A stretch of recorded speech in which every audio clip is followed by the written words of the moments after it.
या न्यायालयातर्फे आरोपीस 2 वर्षांची कैद व दंड अशी शिक्षा सुनावण्यात येत आहे।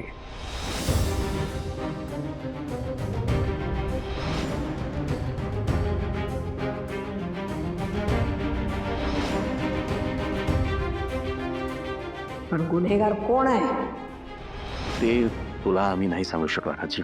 असं कसं? मला कळायलाच हवं की गुन्हेगार कोण आहे। आई खरंच आता नाही सांगू शकत तुला आम्ही। तुला कोण फितवतंय त्या सगळ्यांची नावं ओकायची। तुला कोणी गायब केलं? कोणी मारलं तुला? मला मारलं अधिराज संपतराव गाडी पाटील यांनी।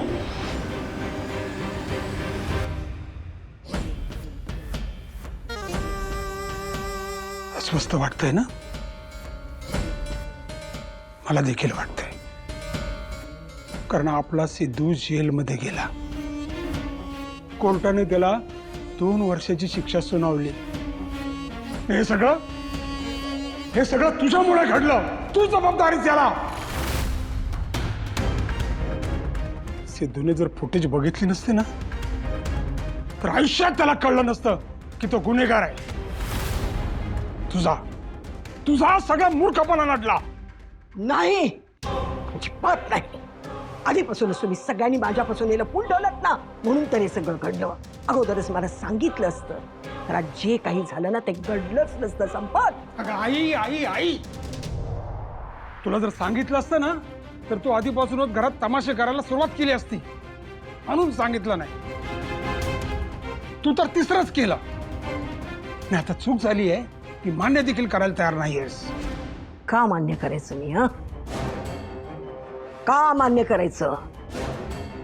माझ्याकडून कोणतीही चूक झालेली नाहीये। मी जे काही केलं ते काळे पाटील घराण्याची अब्रू वाचावी म्हणून केलं, समजलं? बघितलंस ना? बघितलंस त्याचे परिणाम काय झाले? इज्जत वाचायच्या ऐवजी चव्हाट्यावर आले, आणि आता तर माझ्याशी वाद घालतेस। अगं आई, तुझ्यासमोर हात टेकले,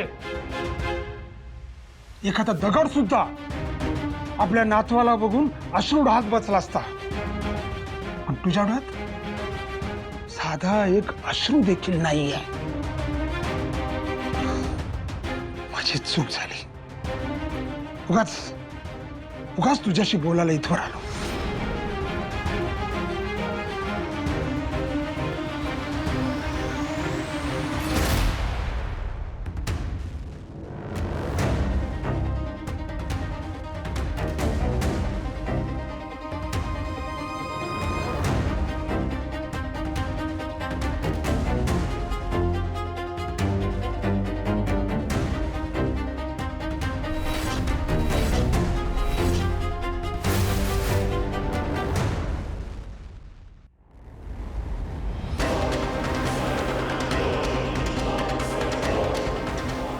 सुलक्षणा सर्जेराव काळे पाटील नाव आहे माझं।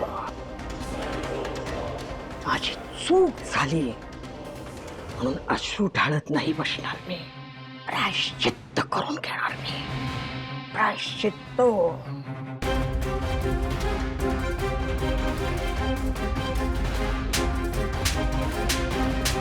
दीड दमडीच्या पोरीला साथ कशी दिलीस तू सुलक्षणे? तुझ्यामुळं आज माझा नातू कचाड झाला। कसं? अशी चूक झाली तुझ्याकडून? कशी झाली?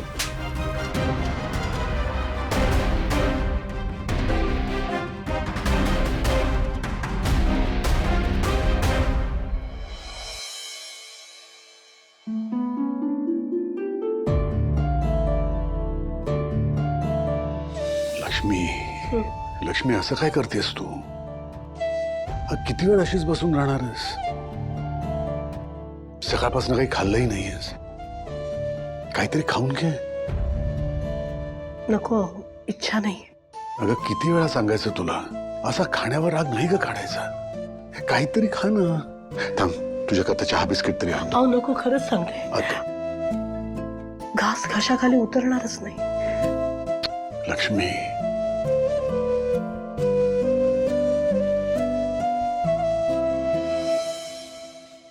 मला कळतंय तुला सिद्धू करता वाईट वाटतंय ना, पण तू काळजी नको करूस. माझी खात्री आहे सिद्धू यातनं नक्की निर्दोष सुटणार. मला पण माहिती, पण निर्दोष सुटेपर्यंत तुरुंगात राहावंच लागणार ना. तुम्हाला आठवतंय जेव्हा त्यांनी भर सभेत सगळ्यांसमोर कबूल केलं होतं की भावनाच्या गळ्यात मंगळसूत्र त्यानेच बांधलं, तेव्हा किती चिडले होते मी. घरातले इतरही चिडलेच होते की किती प्रयत्नाने त्याला प्रत्येकाचं मन जिंकावं लागलं होतं. आता सगळं कुठे आलबेल झालं होतं तर आपल्याला आत्ता कळते की श्रीकांतरावांच्या गाडीला धडक देणारी गाडी ही सिद्धूची होती. लक्ष्मी, याचा अर्थ सिद्धूच्या हातून तो अपघात घडला म्हणून तुला राग आलाय त्याचा? हो नाही, सिद्धूने काही मुद्दाम केलेलं नाही ते माहितीये मला, पण गोष्ट लपवली हीच तर खरी आहे. म्हणजे जर त्याने आधीच सांगितलं असतं की त्याच्या हातून असा काही अपघात घडलाय तर ह्या गोष्टी आधीच निस्तरता आल्या असत्या. लक्ष्मी, तू एक गोष्ट विसरते सगळं. सिद्धूला तरी कुठे माहित होतं की हा अपघात त्याच्या हातून घडलाय? अहो, त्याच्या गाडीने श्रीकांतरावांच्या गाडीला धडक दिली हे त्याला माहित नव्हतं, मान्य आहे, पण त्याच्या हातून अपघात घडलाय हे तर माहिती होतं ना त्याला. कुणाच्या तरी गाडीला धडक दिली होती ना त्याच्या गाडीने. मग ही गोष्ट लपवण्यासारखी नाहीये. किमान भावनाशी त्याने या बाबतीत सांगायला हवं. कदाचित त्यावेळेला मग भावनाच्या लक्षात आलं असतं की अरे ती गाडी तर श्रीकांतरावांची आहे. या सगळ्या गोष्टी आधीच निस्तरल्या गेल्या असत्या, विषय आधीच संपले असते. आपली भावना काही बोलून दाखवत नाही, पण ज्या क्षणी तिला कळलं की श्रीकांतरावांच्या गाडीला धडक देणारी गाडी सिद्धू चालवत होता, तिला काय वाटलं असेल याची कल्पना आहे तुम्हाला? लक्ष्मी, तुला एक गोष्ट मी नक्की सांगतो, हे सगळं सांभाळायला आपली भावना समर्थ आहे.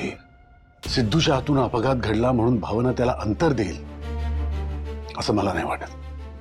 मलाही नाही वाटत, कारण अंतर देण्याची गरजच नाही ना.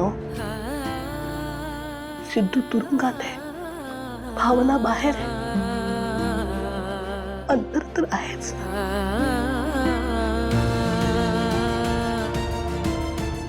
मला देवाला एकच विचारायचंय, माझ्या भावनाच्या आयुष्याशी आणखी किती खेळ खेळणार आहे? माझ्या लेकीच्या नशिबी सुखाचा संसार आहे की नाही?